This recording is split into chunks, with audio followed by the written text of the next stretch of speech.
मंगलमय मंगल करन वीतराग विज्ञान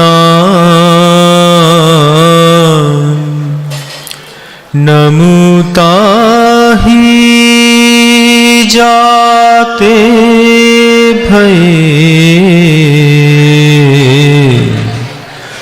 अरिहंतादि महान जो विद्यादि सागर सुधी जो विद्यादि सागर सुधी गुरु हैं हितैषी शुद्धात्म में निरत नित्य हितोपदेशी वे पाप ग्रीष्म ऋतु में जल है सयाने पूजून्हें सतत केवल ज्ञान पाने पूजून्हें सतत केवल ज्ञान पाने।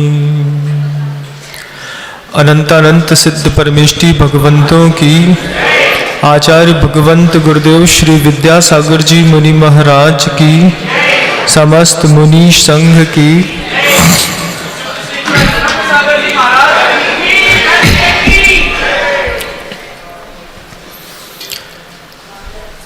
संसार में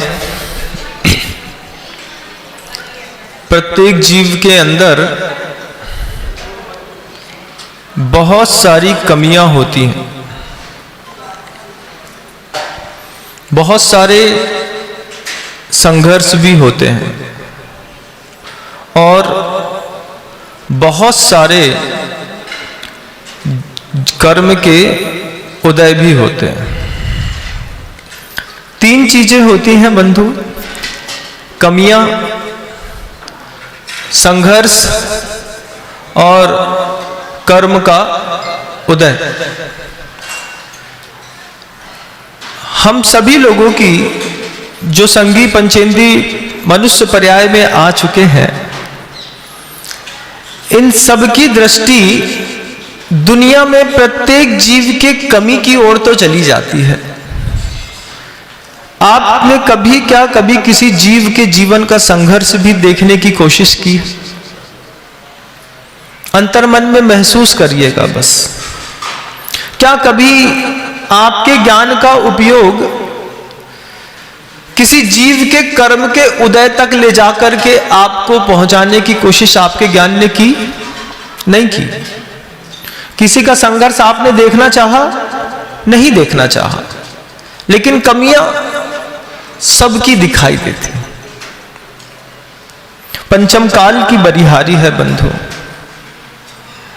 पंचम काल की।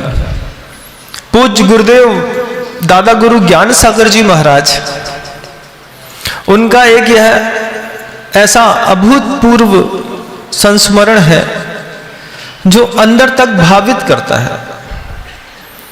सेठ भागचंद जी सोनी साहब, जिन्होंने 1865 में अजमेर के अंदर सोनी जी की नसिया ठोस सोने की बनाई बंधु। आप देखिएगा, कभी अजमेर जाइएगा तो सोनी जी की नसिया देख करके आइएगा।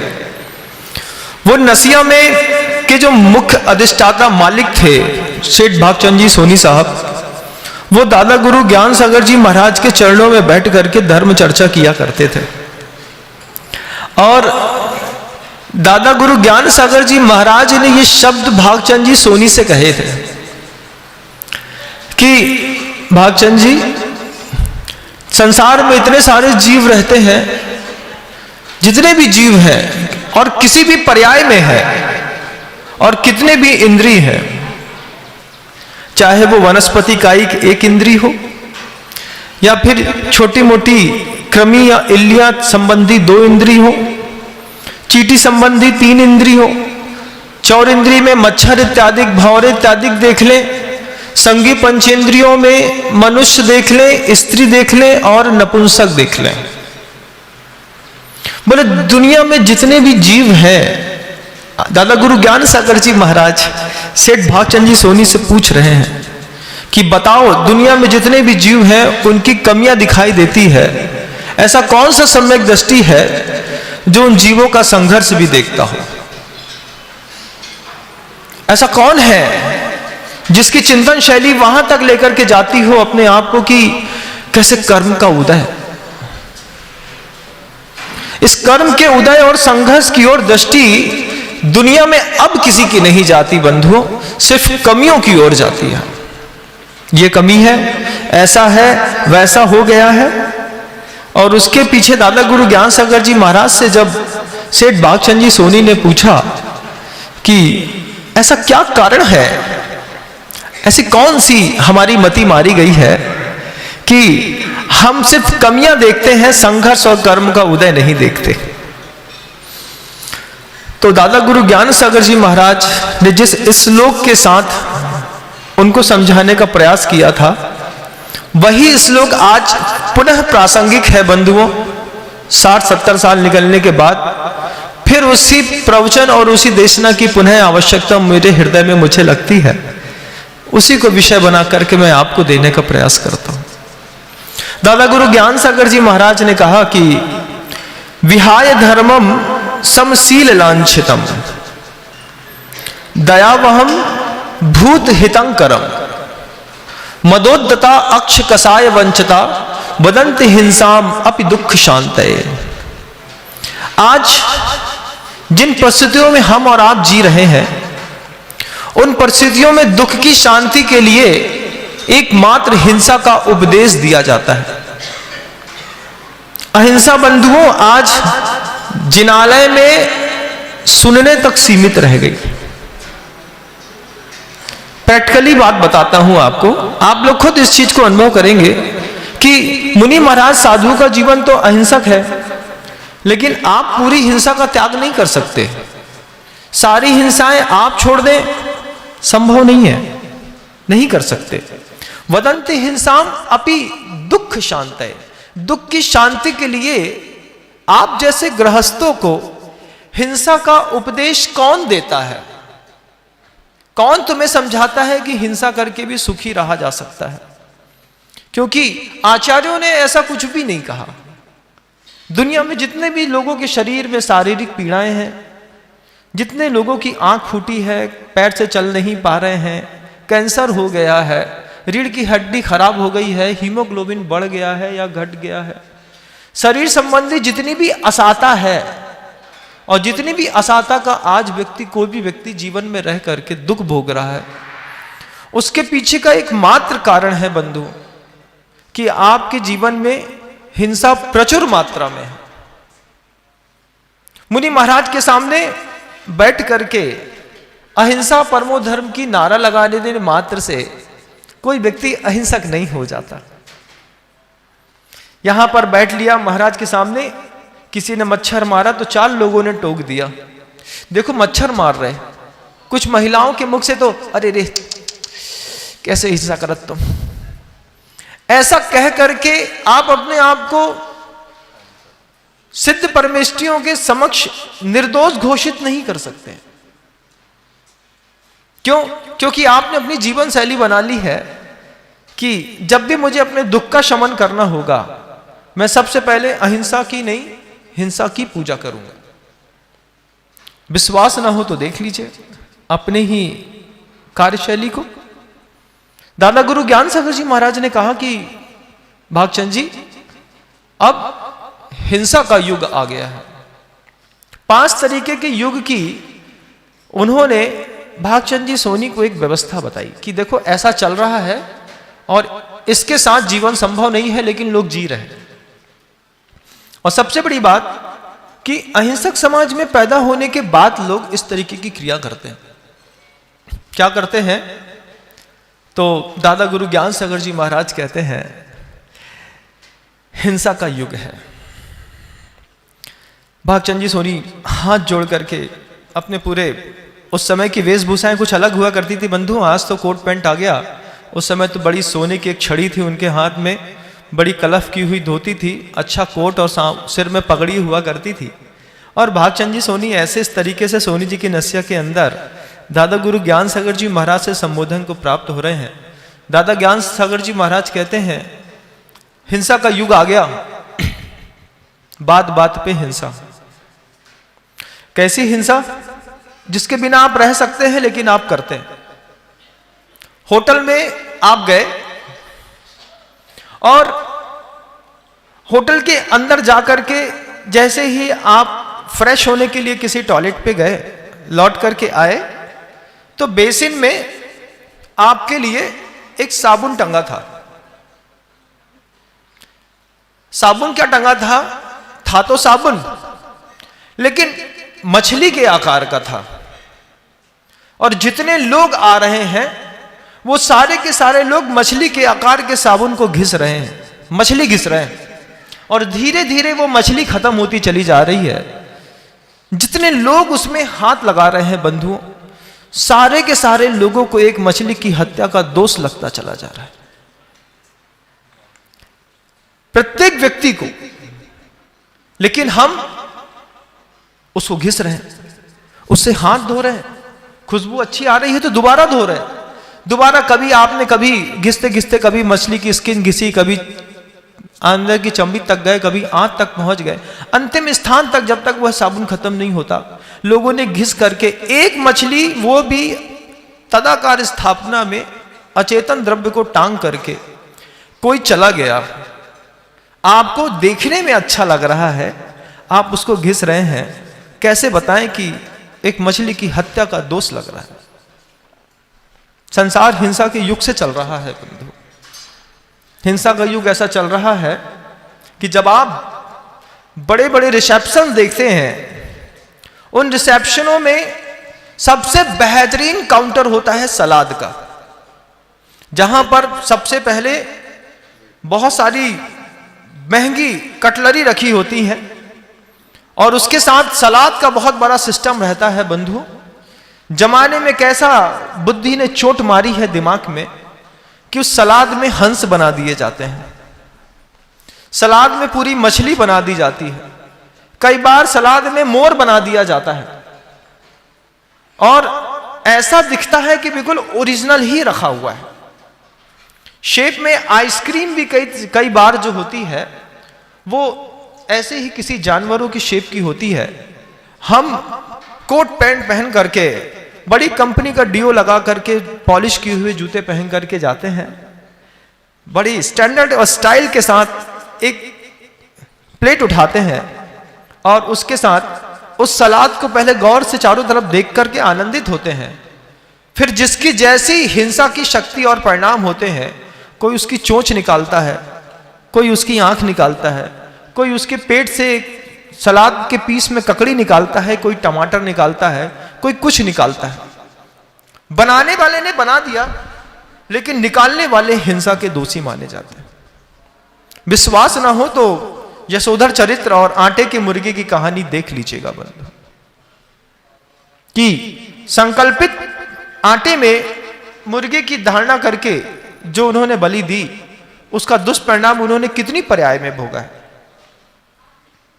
हिंसा का युग है, लोगों को कमियां तो दिखाई देती हैं, किसी का संघर्ष दिखाई नहीं देता, किसी के कर्म का उदय दिखाई नहीं देता। आपको देखना पड़ेगा बंधु, मात्र शाब्दिक अहिंसा सुन लेने मात्र से प्रवचनों में आप अहिंसक नहीं हो जाएंगे। आपको व्यवहार में भी अहिंसा के प्रयोग नितांत आवश्यक है, आपको करना ही है। नहीं करेंगे तो विश्वास मानिए, इस पर्याय में किसी ने आपका हाथ थाम लिया है, अगली पर्याय में कोई आपका हाथ थामने वाला भी नहीं होगा। जैसे उस मच्छर, उड़ते हुए मच्छर के कर्म का उदय किसी को दिखाई नहीं देता, किसी को दिखाई नहीं देता उसका संघर्ष। उसको क्या पता कि आप मनुष्य हैं, उसको तो थोड़ी ऊष्मा समझ में आई, वो बेचारा भूखा अपने पेट के चक्कर में तुम्हारे पास तक आया था और मारा गया। कितना सारा व्यवहारिक जीवन में आप देखिए कि आपने हिंसा के कितने सारे उपकरण घर के अंदर एकत्रित करके रखे। आजकल, पहले तो एक मच्छर की कॉइल चला करती थी, उसके बाद ऑल आउट आ गया। अब ऑल आउट के बाद एक नए नए सिस्टम्स आ गए हैं, बल्ला आ गया है मच्छर मारने का। आप खुद खरीद करके लाते हैं, जैन परिवारों में या जैनों में बच्चे को देते हैं, बच्चा दिन भर मच्छर के साथ बल्ला की बैटिंग खेलता रहता है। और अब वो एक स्टेशनों में जैसा सिस्टम लगा रहता था कीड़े मारने का, वो छोटा सा सिस्टम अब घर में भी आ गया है। अपने दुख की शांति के लिए तुमने हिंसा स्वीकार की है ना, तुम्हारे साथ जब होगी तो रोते फिरोगे। आज तुम मच्छर मार रहे हो, आज तुम अपने घर के अंदर, यहां पे चींटी दिख रही है धर्मशाला के अंदर आकर के, घर के अंदर जब तुम फिनाइल और फिनिट का स्प्रे करके पूरे कीड़े मकोड़े मार देते हो थोड़ी सी असुरक्षा के कारण, उस समय तुम्हारी हिंसा और अहिंसा की परिभाषा कहां चली जाती है? एक बार अपने अंतर मन में टटोलना, एक बार टटोलना। जब सुबह आपने बर्तन उपयोग कर लिए और उसमें जूठे बर्तन वहीं पे छोड़ दिए और शाम तक रहते रहते रहते पूरे के पूरे बर्तनों में फफूंदें मच गई और पूरी की पूरी फफूंद में असंख्यात अनंत जीव पैदा हो गए। तुम चाहते तो तुम जब चौके के अंदर थे, जब तुमने देख लिया कि सब काम हो गया है, बर्तन खाली हो गए हैं, तो लगे हाथ मांज देते। लेकिन तुमने थोड़ा सा आलस किया, बर्तन छोड़ा, वो बर्तन पूरा दिन रखा रहा। शाम को तुम घर आए, तुमने देखा अब रात बहुत हो गई है, अब कल मांज देंगे सुबह। पूरी रात वो बर्तन रखा रहा। उसके बाद सुबह सुबह तुमने, जब तुमको बर्तन फिर उपयोग के लिए आवश्यक था, तुमने उस समय बर्तन मांजा।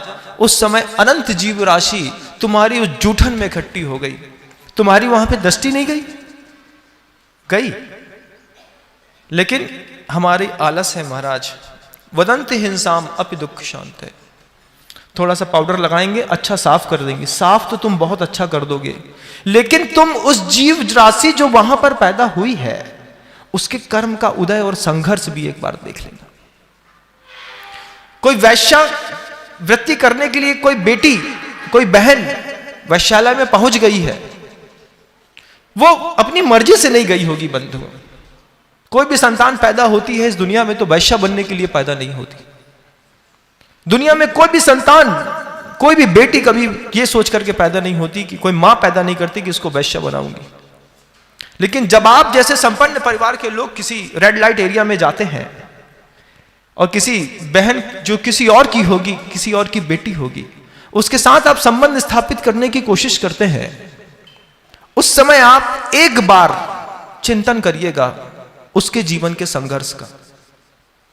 क्या संघर्ष कर रही है ये बेटी कि 100 रुपए के लिए ये अपनी पूरी अस्मिता दांव में लगा के बैठी है। ये 100 रुपए का क्या करेगी? या तो भोजन करेगी या अपने परिवार का पोषण करेगी। उसका संघर्ष देखो और जीवन में उसके कर्म का उदय देखो। कैसे पाप कर्म का उदय है कि अपने इस शरीर का पोषण करने के लिए इस बेटी को यह व्यवसाय अपनाना पड़ा। आज हिंसा का युग है बंधु, आप इसको नकार नहीं सकते।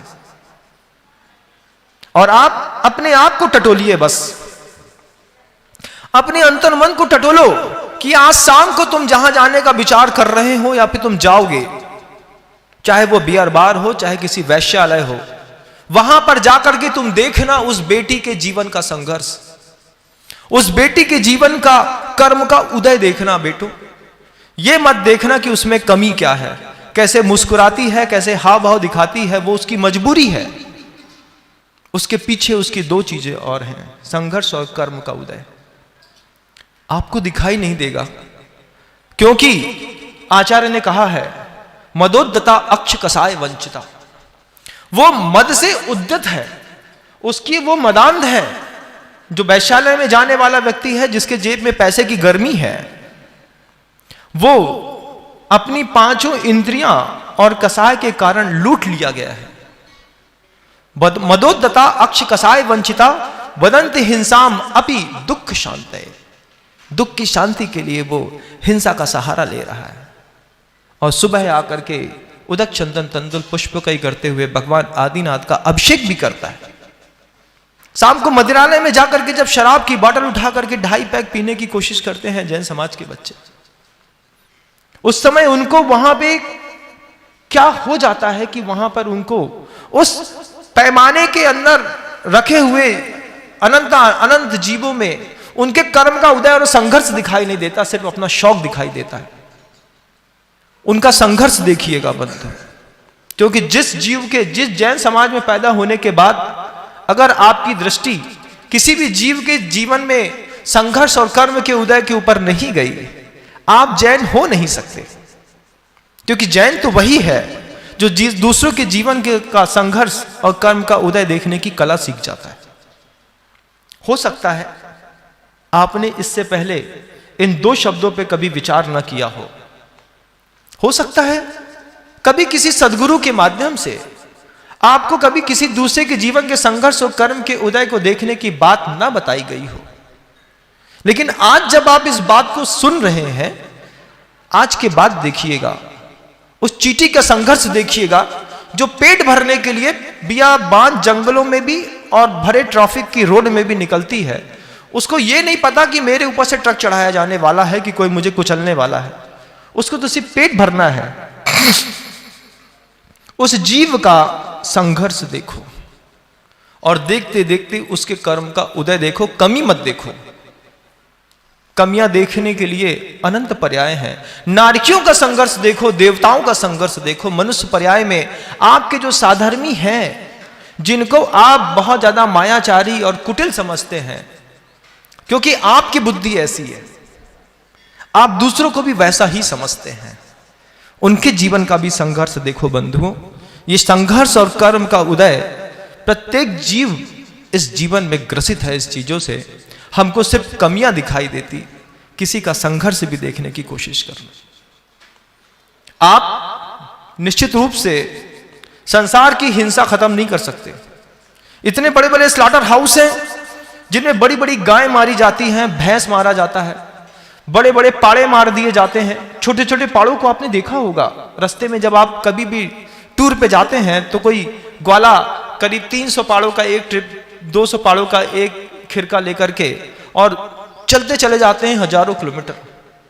देखना आप उन लोगों का संघर्ष की चुपचाप मौन है और एक डंडी के सहारे 1000 किलोमीटर की यात्रा करके कत्ल खाने तक अपनी गर्दन खुद फंसाते हैं। लो भैया मार दो मुझे। आप उनके जीवन में कर्म का उदय देखो, कैसे कर्म का उदय है। तो क्या आपकी ताकत है स्लॉटर हाउस बंद कराने की? ऐसा कौन सा जैन समाज का व्यक्ति है जो यह कह सकता है कि महाराज मैं भारतवर्ष के अंदर जितने भी स्लॉटिंग हाउस हैं सबको बंद करा सकता हूं? किसी की ताकत नहीं है स्लॉटर हाउस बंद कराने की, किसी की भी नहीं है, किसी की भी ताकत नहीं है स्लॉटिंग हाउस बंद करा दे। तो मैं आपसे पूछना चाहता हूं, आपकी इतनी ताकत तो होगी कि आप अपने परिवार के अंदर हिंसा का तांडव बंद करा दे? इतनी ताकत है आपके अंदर? परिवार के कितने सदस्य हैं जो आपकी बात का शब्दशः पालन करेंगे? पहले आप खुद अपने आप से पूछ लीजिए। आपको अंदर से 2 मिनट बाद आवाज आएगी, भैया घर में रहते तो हैं लेकिन सुनता कोई नहीं है।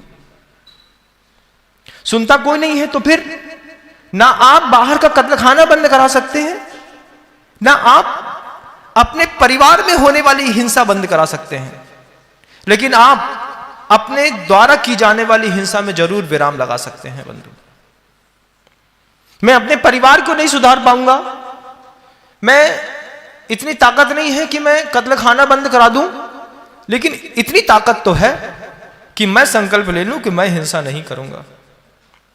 मैं मछली से बने साबुनों में हाथ नहीं धोऊंगा।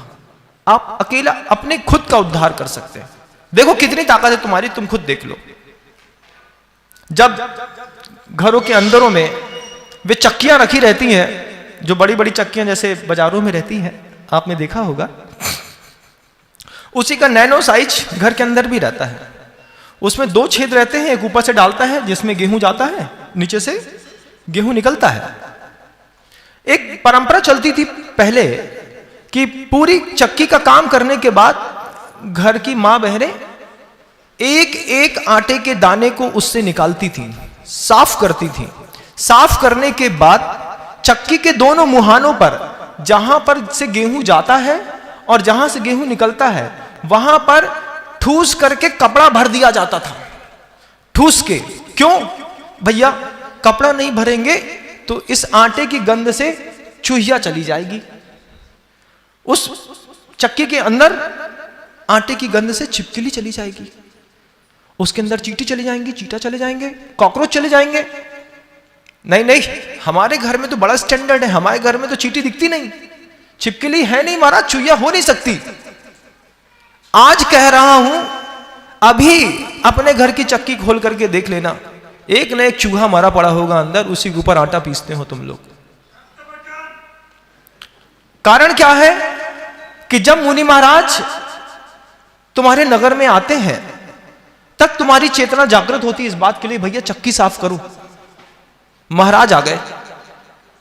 उसके पहले मैं पूछना चाहता हूं कि जहां 3 दिन की मर्यादा के साथ बिल्कुल चक्की साफ सुथरी कर दी जाती थी, इसके पहले तुम्हारे परिवार में चक्की कब धुली थी? कुछ बताना भाई, एक बार सोच करके अपने लिए बताना कि तुम्हारी थोड़ी सी आलस ने कितनी बड़ी हिंसा का तांडव किया कि अंदर चूहिया मर गई, उसी के ऊपर तुमने धुला हुआ गेहूं डाला, उसी के रक्त, उसी की मज्जा और मान से वो गेहूं पूरा लथपथ होता हुआ धीरे धीरे धीरे यहां से बाहर आता रहा।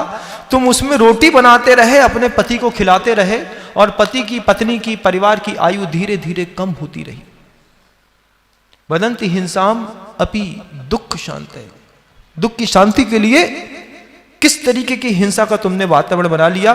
तुम्हारी सजगता थोड़ी सी और रहती तो हो सकता है उस चक्की की हिंसा से बच जाते। हाँ महाराज, लेकिन नहीं, हम तो मन चले हैं, जो मन में आएगा वो करेंगे।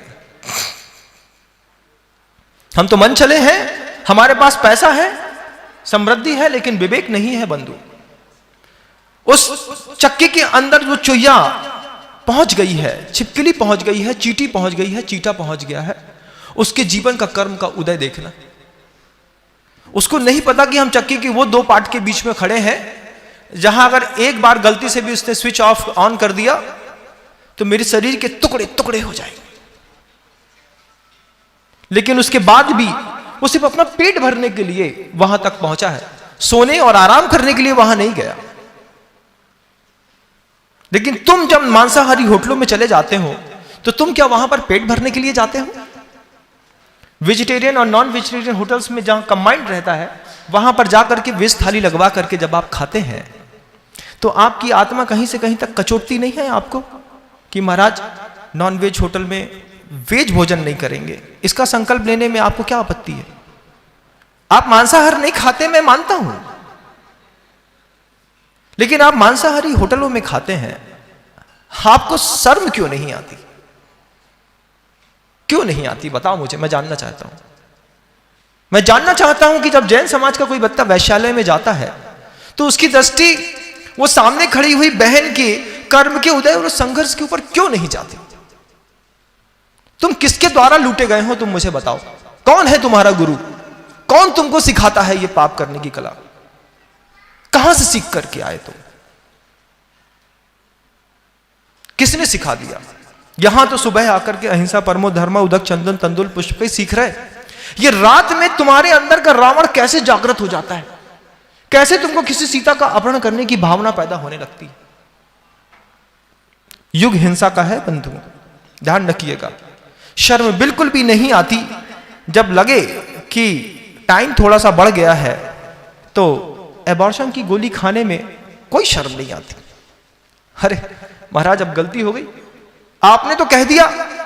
एक संगी पंचेंद्रिय अंदर संघर्ष कर रहा है पैदा होने के लिए, और तुम उसको मारने की प्रेरणा देकर के बार बार गोली पे गोली पे गोली पे गोली खाए जा रहे हो, गरम गरम गरम चीजें खाए जा रहे हो, बार बार पपीता खाए जा रहे हो। क्यों? पाप करते समय विवेक जागृत नहीं था। पाप का फल जब पेट में आ गया तब वहां पर जाकर के उस गोली के माध्यम से अपने सुख की शांति चाहते हो।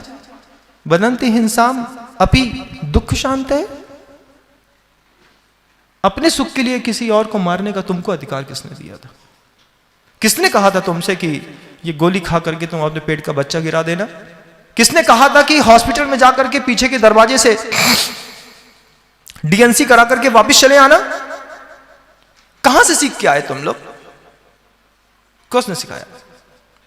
एक बार बताओ, एक बार सोचो, चर्चा करो, बगल वाले को समझाओ।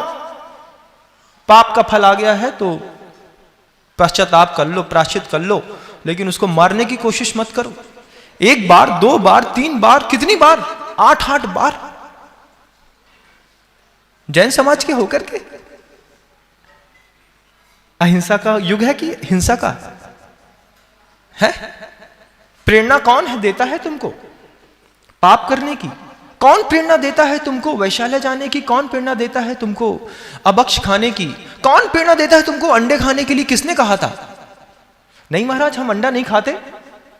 तो फिर वो मैकडॉनल्ड का जब आप केक खाते हैं, किसी पेस्ट्री की दुकान से उठा करके, बेकरी की दुकान से जब आप पेस्ट्री खाते हैं, तो उसमें जो शाइनिंग होती है वो क्या बिना अंडे के हो जाती है? आप मुझे बता दीजिएगा। जब आपका बच्चा कहता है कि 2 रुपए का वेफर्स खाना है और आपने चुपचाप 5 रुपए दे दिए, जब आपने कैडबरी का डेयरी मिल्क खाने के लिए उसमें जब स्पष्टता लिखा है कि इसमें नॉनवेज मिला हुआ है और आप चुपचाप खा जाते, हाँ? अक्षवंचिता, 5 इंद्रियों से लूटे गए लोग। 5 इंद्रियों और कसाय ने ऐसा बर्बाद करके धरा है बंधु कि देव शास्त्र गुरु सामने खड़े होकर के भी संबोधन देते हैं तो ना तुम अपनी स्थिति सुधारना चाह रहे हो, ना अपने परिवार की, समाज की तुम खाक सुधारोगे। खाक तुम देश सुधारोगे? तुम्हारी चेतना में तो वो बात ही पैदा नहीं होती कि तुम जब चमड़े का स्ट्रिप पहनते हो घड़ी लगा करके कि इस छोटे से पट्टी के चक्कर में पूरी ये गाय मारी गई होगी, तब जाकर के चमड़े का इतना सा अंश यहां पे लगा है। तब तुम्हारा बटुआ, तब तुम्हारे जूते, जब तुम्हारा जैकेट। एक समय था बीच में बंधु, बहुत अच्छा समय आया था जब लोग बहुत कॉन्शियस हो गए थे इस बात को लेकर के कि मुझे जूता में लेदर, चमड़े में, बेल्ट में लेदर यूज नहीं करना है। लेकिन वो भाव अब फिर खत्म हो गया। एक समय बीच का ऐसा था पिछले 10 सालों में कि लोग जागरूक थे इस बात के लिए कि मुझे चमड़े का कोई भी प्रयोग नहीं करना है। लेकिन अब फिर एक ऐसा माहौल बना दिया गया है कि काटने वाले निरंतर काटते रहते हैं, उपयोग करने वाले को सिर्फ कंफर्टेबल लाइफ चाहिए। जब बड़ी कंपनी की कस्टमाइज गाड़ी खरीदते हैं तो 6 गाय मारी जाती है बंधुओं, तब जाकर के एक कार की सीटें बनती हैं, आगे की और पीछे की। खरीदने को तो खरीद ली 30 लाख की गाड़ी, चमड़े की सीटें हैं, उसके ऊपर पन्नी डाल करके फिर सोले के कपड़े पहन करके महाराज को आहार देने के लिए आते हूं। शर्म थोड़ी भी नहीं आती? मैं पूछना चाहता हूं, थोड़ी भी नहीं आती?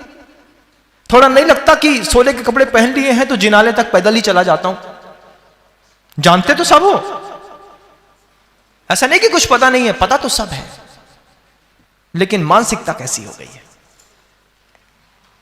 हिंसा का युग आ गया है। कौन समझा रहा है? दादा गुरु ज्ञान सागर जी महाराज उस समय भागचंद जी सोनी को समझा रहे थे। दादा गुरु ज्ञान सागर जी महाराज के आंख से आंसू निकला। दादा गुरु ज्ञान सागर जी महाराज ने कहा, भागचंद जी कैसा घोर कलयुग आ गया है, अब तो गाय भी काटे जाने लगी। जिस गाय को इस भारतवर्ष के अंदर देवता स्वरूप माना गया था, जिसके अंदर 33 कोटि के देवी देवताओं की स्थापना और कल्पना की गई थी, आज उसको भी लोग काटने लगे। उस समय दादा गुरु ने जब अपने मुख से भागचंद जी सोनी साहब से ये बात कही, लोग कांप गए। अच्छा हुआ दादा गुरु ज्ञान सागर जी महाराज आज इस सृष्टि पर नहीं है। वो देख करके रोते बार बार कि गाय काटी ही जाने नहीं लगी, अब तो जैन समाज के घरों के अंदर लोग उपयोग भी करने लगे। तरीका दूसरा हो सकता है, तरीका हो सकता है कि किसी दवाई में मिला हुआ द्रव्य आ गया हो। तरीका हो सकता है कि आप जब बहुत ब्रांडेड कंपनियों की कोई बहुत अच्छे वस्त्र पहन रहे हो तो उसमें साइजिंग के लिए जब मटन टैलो यूज किया गया हो। तरीका तो हो सकता है, कई है, आप उसका उपयोग भी कर रहे हैं। आप अपने आप को परख के देखिएगा, जितने भी डीओ बनते हैं बंधुओं, जिससे आपके जीवन में खुशबू आती है, उन सब के पीछे अनंत अनंत जीवों का घात प्रतिदिन हुआ करता है। जब आप इस पे लगा करके हीरो बन करके फिर 16 पहन करके आते हो और फिर महाराज के सामने खड़े हो जाते हो कि महाराज आहार देना है, उस समय महाराज सोते हैं कि इसका 16 है भी कि नहीं है, कि हम क्या कहें। सबसे सस्ती कीमत पर बनाया जाता है, चाहे वो पॉन्ड्स कंपनी का पाउडर हो, चाहे वो लिरिल कंपनी का हो, जो बिल्कुल ठंडा ठंडा डर्मी कूल होता है। जितनी भी जानवरों की हड्डियां रहती हैं बिल्कुल बारीक पीस करके उसमें फ्रेग्रेंस मिला दिया जाता है और उसको आप अपने मुंह में लपेट करके चले आते हो। और आप अपने जीवन को खुश बनाने के लिए मैं सिर्फ एक बात कहना चाहता हूं कि क्रिया कोई भी करो, एक बार खड़े होकर के किसी दूसरे जीव के जीवन का संघर्ष और कर्म का उदय देखो। कैसा संघर्ष झेला होगा उसने। कोई भी वस्तु प्रयोग में लाओ, तुम अपने परिवार को नहीं सुधार सकते हो, कोई बात नहीं, हम वहां तक पहुंच नहीं कर रहे हैं, सिर्फ तुम सुधर जाओ। बस सिर्फ तुमसे अपेक्षा है कि जिन चीजों में मांस मिला हो, जिन चीजों में किसी जीव का परिणाम के साथ, संक्लेश के साथ अवयव मिलाए गए हो, ऐसे संसाधनों का मैं प्रयोग नहीं करूंगा। परिवार वाले क्या करते हैं इससे मतलब नहीं है, मैं नहीं करूंगा, बस इतना। क्या आपत्ति है? आपत्ति तो कोई नहीं है महाराज। तो फिर क्या दिक्कत है? अब जो आ गया है उसका क्या करेंगे? तो घर के अंदर जब तुम्हारे जिस्म के अंदर कैंसर आ जाता है तो उसका क्या करते हो, मैं पूछना चाहता हूं। क्या उसको पोषित करते हो ये सोच करके कि आ गया है तो पोषित करेंगे? नहीं, आज ही निकालना है। तो जैसे तुम्हारी देह के अंदर जब विकार पैदा होता है तो तुम उसको तुरंत निकालने की व्यवस्था करते हो, ऐसी तुम्हारी मानसिकता के अंदर जो विकार पैदा हो गए हैं बंधु, उसको अभी निकालना होगा। सब्स्टिट्यूट खुद ढूंढने होंगे। हर चीज का सब्स्टिट्यूट अवेलेबल है, लेकिन आपको किसी भी जीव का संघर्ष और कर्म का उदय देखे बिना अपने जीवन को जीने की कला सीख ली है। क्यों? क्योंकि तुम्हारे द्वारा सिर्फ हिंसा के साथ सुख की प्राप्ति की तुम्हारी धारणा बन गई है। मुनि महाराजों के सामने तो अहिंसा का उद्घोष और जयकारा जब रोड में लगाते हो तो सुनने वालों को, जब कोई दूसरी जात का आदमी सुनता होगा, उसको भी शर्म आती होगी कि यह अभी अहिंसा परमो धर्म कह रहा है और शाम को हमारे साथ बिरयानी खाएगा। क्या लगेगा उसको, सोचो आप। ठेलों में लोग देख लेते हैं, जैन समाज का लड़का खड़ा है, नहीं हम खड़े बस थे। अरे तुम वहां तक पहुंच कैसे गए? घर के अंदर उसकी रिमांड क्यों नहीं ली जाती है? क्यों नहीं ली जाती? समय नहीं है महाराज, क्या कर सकते? हम पैसा दे सकते हैं लेकिन समय नहीं दे सकते। पिता पुत्र को पैसा दे सकता है, समय नहीं दे सकता। कहां जाता है, किससे मिलता है, किसके साथ रहता है, कौन मित्र है, कौन शत्रु है, कुछ मतलब नहीं। तुम पैसा लो, हमारा जंजाल छोड़ो। क्यों?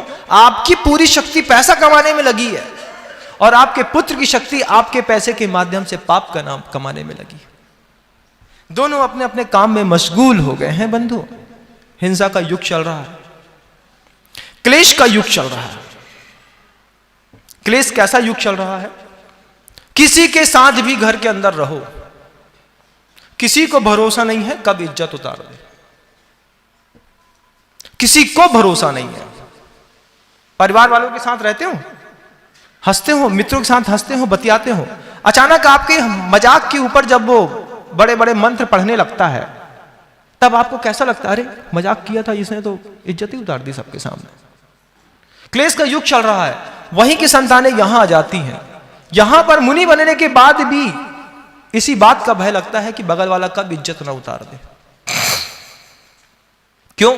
संस्कार वहां से लेकर के आए, उसका प्रयोग यहां पे आकर के भी कर रहे हैं। जिससे काम करना है, जिसके साथ जीवन जीना है, उसी का अवर्णवाद और निंदा करने में कितनी तुम्हारी शक्ति खराब होती है, तुम खुद देख लेना। हमारा मत करना, अपने अंदर ही देख लेना। घर के लोगों का जब पीठ पीछे तुम निंदा करते हो, अवर्णवाद करते हो, ये ऐसा नहीं ऐसा है, ऐसा नहीं ऐसा है, तब सोचना कि महाराज ने वो कारिका ठीक लिखी थी। मदोद्दता अक्ष कसाय वंचिता वदंते हिंसाम अपि दुख शांतय। ये जीवन शैली आज की है, वर्तमान पंचम काल की। लेकिन धर्म कैसा है? तो ऊपर की लाइन में कहा, धर्मम समशील लांछितम दयावहम भूत हितंकरम, कि प्राणी की पीड़ा को दिख जाए तो जैसे धरती में भूकंप आता है और धरती कांप जाती है, सम्यक दृष्टि दूसरे के दर्द को देख करके ऐसा कांप जाता है।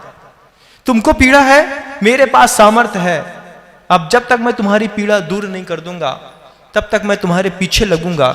ये सम्यक दृष्टि का गुण होता है। और आप धीरे से काला कांच चढ़ा लेते हैं, भैया मत देखो नहीं तो भाई पैसा लग जाएंगे।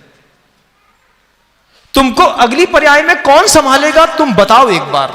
इस पर्याय में तो तुमको तुम्हारे माता पिता ने, तुम्हारे पुण्य के उदय ने, जिन धर्म ने, गुरुओं ने संभाल लिया। तुम्हारी ऐसी ही स्थिति है, अगली पर्याय में तुम्हारा हाथ कौन पकड़ेगा? कौन तुमसे बोलेगा कि हम हैं ना, तुम घबराओ मत।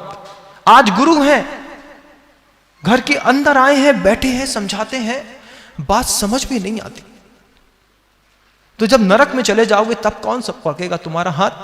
जब मच्छर बन करके उड़ोगे और किसी के जिस्म में बैठोगे तब कौन समझाएगा कि वो पापी है कि धर्मात्मा दिख रहा है, 1 मिनट में मार डालेगा? किसको पता है? जब त्रियंश की पर्याय में चले जाओगे, जिसको दूध पिलाते रहोगे वही धीरे से तुम्हारे गले में जब छुरा चलाएगा। मैंने देखा वो दृश्य, मुझे ऐसा लगा कि क्या बताऊं। एक जल्लाद गाय का दूध निकाल रहा है, कत्ल खाने के अंदर बाल्टी भरी है, पूरा दूध निकाल लिया। दूसरा उसके गले में धीरे से हाथ फेर रहा है, एक हाथ में वो तलवार पकड़ा हुआ है और गाय उस जल्लाद का हाथ चाट रही है कि ये मेरा रखवाला है। उस समय तुमको कौन बचाएगा? जब तुम अपने ही जल्लाद का हाथ चाटते रहोगे वो धीरे से तुम्हारी गर्दन उतार देगा। क्योंकि आज तुमने दूसरों की गर्दन उतरी सामग्री अपने मुंह में लगाई है, जब तुम्हारी गर्दन उतार करके कोई अपने मुंह में लगाएगा तब तुमको कौन संभालेगा? कोई मुनि महाराज आएंगे बचाने के लिए? नहीं आएंगे, कोई नहीं आएगा। बंधुओं, अपनी रक्षा खुद करनी पड़ती है, अपने आत्मा के परिणामों को खुद संभालना पड़ता है। खुद ऊपर ऊंचे उठने के लिए हमको अपनी वर्तमान की जीवन शैली में बदलाव लाना पड़ता है। जब अनछने पानी के नीचे कितने स्टैंडर्ड के साथ बोलते हैं घर के, अरे भाई साहब शावर ले लो, एक बूंद में 36,450 जीव, और उसमें तुमने पूरा शावर खोल दिया और आधे घंटे तक उसके नीचे रह करके जैन कुल का आदमी नहा रहा है। उसको उसमें जीव राशि और उसका संघर्ष, उसके कर्म का उदय नहीं दिखाई देता। तुमको नहीं लगता कि बाथरूम के अंदर भी एक छन्ना रख ले, एक बाल्टी पानी छान ले और छने बाल्टी के पानी से नहा करके अपने पर्याय को बचा ले? मजबूरी है तुम्हारी, ठीक है, मानते हैं, तुमको उसके बिना नहीं बनता, लेकिन मजबूरी का, किसी और की मजबूरी का फायदा उठाने के लिए तुमको किसने कहा? कैसे जब गीजर में तुम सीधे सीधे अनछना पानी डाल देते हो, सारे के सारे जंतु उबल जाते हैं। अदृश्य का ध्यान रखने की कला सिर्फ जैन दर्शन में है बंधुओं।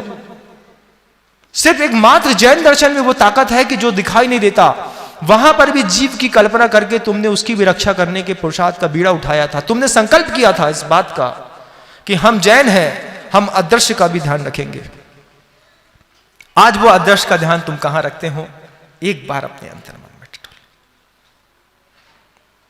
सोचना तुम्हारी जीवन शैली कितनी हिंसक हो गई है। क्या तुम अपने दुख की शांति के लिए इस तरीके की निरंतर हिंसा करते रहोगे? मृत्यु के अंतिम समय तक करते रहोगे तुम? कब तुम्हारी चेतना झंकृत होकर के और तुमको अपने आप को संभालेगी? ये तत्वार्थ सूत्र के पाठ करने से, सहस्त्र नाम का पाठ करने से पाप नहीं कटेंगे। भक्तांबर स्तोत्र का पाठ घर के अंदर रखने से तुम्हारे पाप नहीं कटने वाले, तुम्हारे पाप कटेंगे हिंसा का त्याग करने से।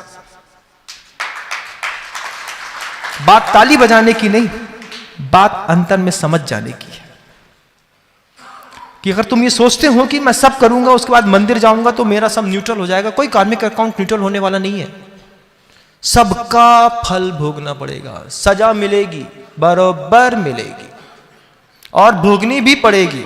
उस समय बचाएगा कौन? चेतना का जो अनकॉन्शियस एवोल्यूशन था, आपके चेतना का जो एक बिना पुरुषार्थ किए जो विकास की उत्कृष्टतम सीमा थी, वो मनुष्य पर्याय थी। इसके बाद अब कॉन्शियस एवोल्यूशन की बात है।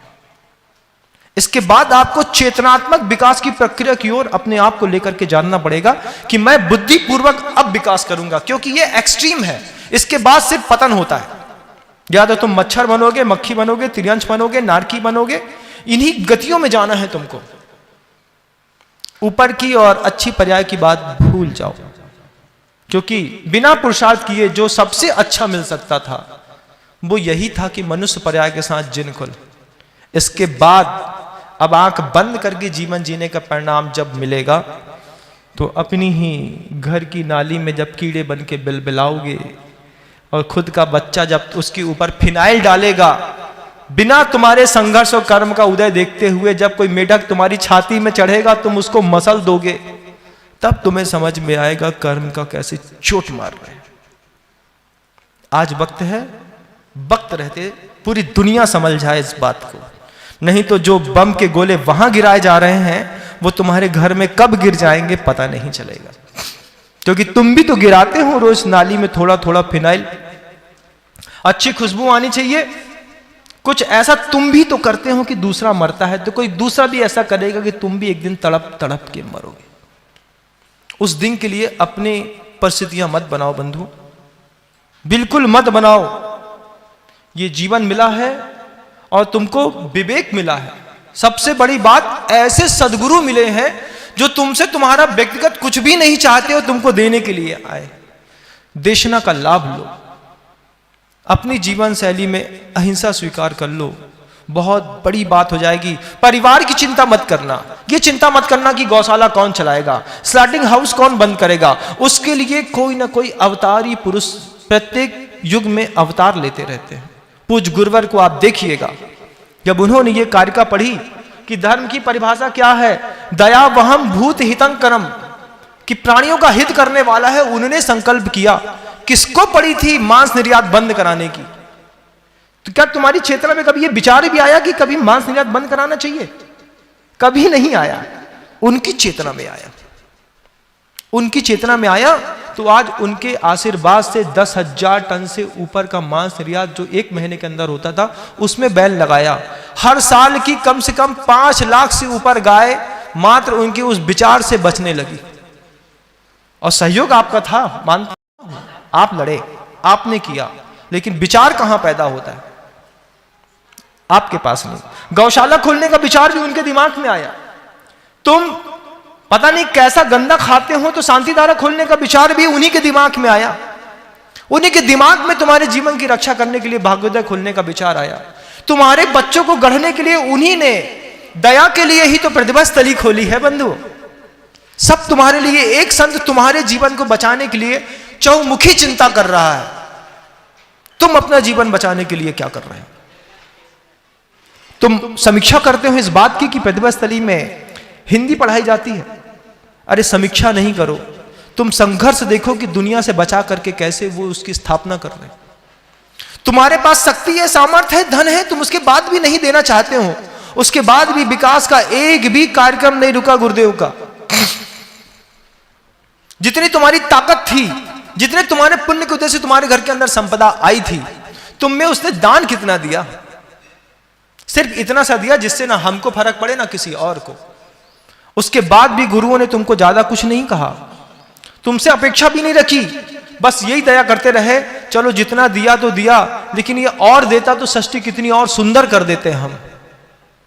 तुम्हारे एक एक रुपए का उस संत ने उपयोग करके सृष्टि को कितना समृद्ध किया है। आंख खोल करके देखो, और खोल करके देखो उनके जीवन का संघर्ष, कि कितना अपमान सहा है, कितना विरोध सहा है, और सब किया है सिर्फ तुम्हारे लिए। आज अपेक्षा करते हैं कि उसका प्रयोग करो, प्रतिभा स्थली का प्रयोग करो, शांति धारा का प्रयोग करो, भाग्योदय जैसे चिकित्सालय का, पूर्णायु जैसे चिकित्सालय का प्रयोग करो। इतने पवित्र जिनालय बना दिए हैं, उन जिनालय का भी प्रयोग करो। कुंडलपुर के बड़े बाबा के मंदिर की जब नींव खोदने की बात आई थी, दुनिया भर के लोगों ने विरोध किया था। क्या जरूरत है मंदिर बनाने की? एक मंदिर में करोड़ों रुपए लगा करके क्या दिखाना चाहते हैं आप? इतना पैसा कहीं और लगाया होता तो देश कितना समृद्ध हो गया होता। ऐसे ऐसे तर्कों के साथ गुरुदेव को बार बार कहा गया। आचार्य जी ने जब कमरे के अंदर इसका क्या पवित्र जवाब दिया, बोला कौन मंदिर बनाना चाहता है? कौन चाहता है देव में देवालय की स्थापना? मैं तो सृष्टि की संरचना करने के लिए बैठा हूं कि इन लोगों के पास कर्म के उदय से इतनी अकुश संपदा आई है, इनसे बोलो कि किसी गरीब को 2 लाख रुपए दे दो, ये जीवन में कभी नहीं देंगे। तो जिनालय का बीच में प्रकल्प रख दिया, पत्थर के जिनालय का प्रकल्प इसलिए रखा कि उस पत्थर के जिनालय को बनाने के बहाने हजार हजार 2-2 बे गरीब मानव आएंगे उठ करके, जिनको अपने जीविकोपार्जन के लिए, जिनका संघर्ष सिर्फ गुरुदेव को दिख रहा है, आपको नहीं दिख रहा। उस बहाने से वो 2000 लोगों को एक स्थान पर एकत्रित किया। तुम्हारे घर की संपत्ति मंदिर बनाने के बहाने उन गरीबों तक पहुंचाने का श्रेय अगर किसी को गया है तो वो पूज्य गुरुदेव को गया है बंधु। उनके पीछे का वो उद्देश्य देखो कि अकुश संपदा रखी है इसके घर में, अगर ये पुण्य के काम में नहीं लगाएगा तो पक्का पाप में जाएगी। तो उन्होंने कहा 100 करोड़ का, 400 करोड़ का एक मंदिर बनाओ, सेंट्रल में बनाओ। तो बना करके जब वो मंदिर तैयार होने लगा, निरंतर 10 सालों से 2000 परिवारों का उस मंदिर के माध्यम से पेट पल रहा है। किसी का बच्चा बड़ा पढ़ करके IAS कमिश्नर ऑफिसर बन रहा है, किसी की महिला के शरीर में साड़ी मिल रही है बंधु। मंदिर तो मात्र निमित्त है। आप उस स्थिति तक जाकर के देखो कि तुम्हारे धन की यात्रा अगर तुम देवशास्त्र गुरु के लिए दान देते हो तो कहां तक होती है, कहां तक होती है यात्रा। और तुम्हारे घर के अंदर रखा पैसा क्या करता है बंधुओं, बताओ। शक्ति थी, तुमने रोक करके रख ली, ना अपने काम में लाए, ना देवशास्त्र गुरु के काम में लाए, ना सामाजिक कार्यों में लाए। मंदिर एक मात्र बहाना है, मूल उद्देश्य तो तुम्हारे पाप को कम करना। और सृष्टि में जिन लोगों के कर्म के तीव्र हृदय हैं, जिनका संघर्ष गुरुदेव को दिखाई देता है, उन तक उस शक्ति के बहाव को निरंतर बनाए रखने का प्रयास है मात्र बंधु। प्रभु तो सिद्धालय में विराजमान है, जिनालय में तो साधक की साधना। अगर आप कुंडलपुर अब जाकर के देखेंगे, बड़े दूर से बड़े बाबा को देख करके जो गौरव अंदर महसूस होता है, उसकी अनुभूति का कहना ही क्या। लेकिन वो अनुभूति आज चरम पर है। जब शुरुआत की थी तब किसी को संघर्ष भी सहना पड़ा था। हिंसा का युग है बंधुओं, अपने आप को संभाल लीजिए, आपका समय हो गया है। मैं आपसे कहना चाहता हूं, आज पूरी दुनिया के लोगों से फिर कहना चाहता हूं, आचार्य सिंह जी के पास अपने जीवन की अंतिम सांस गिनने से पहले जितना भी पाप के कारण परिग्रह इकट्ठा करके रखा है, तुम किसी मंदिर में किसी साधु को मत दो। तुम वहां से अपने घर से उठो, अपना पैसा अपने बैग में भरो। वो गुरुदेव जो स्वयं साक्षात तीर्थंकर के जैसी चर्या करके आज सृष्टि को समृद्ध करने के लिए निरंतर कटिबद्ध हैं, उनके चरणों में जाकर के अपनी राशि छोड़ करके आओ, ये बोल करके कि गुरुदेव मैं तो अब इस पर्याय को छोड़ने वाला हूं, ये संपत्ति आपके चरणों में समर्पित है, आपको जहां लगाना हो वहां लगा देना। ये आप प्रत्येक जैन की, प्रत्येक अहिंसक समाज के प्रत्येक व्यक्ति की ये बड़ी, सबसे बड़ी जवाबदारी हो गई है कि आपके घर के अंदर अगर आपका पैसा कलह मचा रहा है, आपको क्लेश पैदा कर रहा है, आपके घर के अंदर विवाद पैदा कर रहा है और आपकी पर्याय जाने वाली है, आप पैसा, सोना, चांदी, हीरा, मोती सब उठाइए। हमने देखा ऐसा परिवार खजुराहो में, सप्तम प्रतिमाधारी, उसके पिता 10 प्रतिमाधारी। उनने कहा, एक दिन आ गए वो और आकर के आचार्य जी के सामने धीरे धीरे 3 झोला खोलने लगे। झोले पे झोला खुलते चले जा रहे थे। जयसुख भाई के यहाँ के, बंबई के हैं, मूलतः श्वेतांबर जैन हैं और पिछले 40 सालों से आचार्य सिंह जी के ऊपर श्रद्धा करके शुद्ध दिगंबरत्व का पालन करके जिन्होंने संलेखना पूर्वक समाधि मरण किया है बंधुओं आचार्य सिंह की सन्निधि में। उस भाई की बात देखो कि उस परिवार के गृहस्थ की क्या सोच है। 3 झोला खोला, आचार्य सिंह समाधि के बाद उठे थे। 7 प्रतिमाधारी थी वो दादी, आकर के धीरे धीरे हीरे के, सोने के, चांदी के सेट खोलने लगी, कैश खोलने लगी, सोने के बिस्किट रखने लगी। आचार्य सिंह हंस के पूछते हैं, ये सब क्या है? वो बोलते हैं, मेरी पर्याय का अंतिम समय आ गया है। मैंने सोचा था बच्ची के काम आएगा, पुत्र के काम आएगा, लेकिन सबने ब्रह्मचर्य व्रत ले लिए। कोई प्रतिभा स्थली में चली गई, कोई आपके आशीर्वाद से भाग्योदय में चला गया, कोई कहीं चला गया। इस जड़ संपदा का मैं अपने घर के अंदर रख के क्या करूंगा? इसके असली स्वामी तो सिर्फ आप हैं, आपके चरणों में छोड़ करके जा रहे हैं, जिसको देना हो दे दीजिएगा। और वहीं पर पलट करके ना रसीद मांगी, कुछ भी नहीं किया बंधुओं, चुपचाप छोड़ करके वापस चले गए। अब गुरुदेव की जवाबदारी थी। गुरुदेव ने कहा, देखो इन्हें संपत्ति छोड़ करके शावक गया है, अगले जन्म में तीर्थंकर का या चक्रवर्ती का वैभव लेकर के फिर पैदा होगा।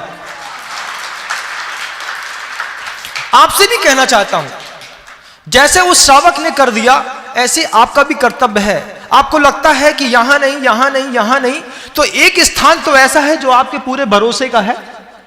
उस भरोसे के स्थान में अपनी पूरी संपत्ति उठाइए जो आपके काम की नहीं है और आपके ऊपर बोझ बन के बैठी है। वहां जाइए, सीधा बंडल छोड़ करके, अपनी संपदा छोड़ करके उनके माथे में द्रव्य चढ़ा के आइए और बोलिए मेरी पर्याय का अंत हुआ। अब ये शक्ति आपको जहां लगानी है आप लगाइएगा, मैं आपके चरणों में छोड़ करके निस्संक हुआ भगवान। ये आपका था, आपको समर्पित है। ये भावना भी अगर आपके अंदर पैदा हो गई तो मैं समझता हूं आपके जाने के बाद आपके द्रव्य से वे महापुरुष सृष्टि में ऐसा इतिहास लिखेंगे। देखो कैसे खूबसूरती से देख रहे हैं वो आप लोगों को इस फोटो के माध्यम से भी, कि जो तुम कह रहे हो बिल्कुल सही है। आप गुरुदेव की उस छवि को सामने देखिए बंधु, और फिर अपनी संपत्ति देखिए, फिर अपना मनोभाव देखिए, क्योंकि आपकी जीवन शैली तो बदंती हिंसाम अपि दुख शांति की हो गई है।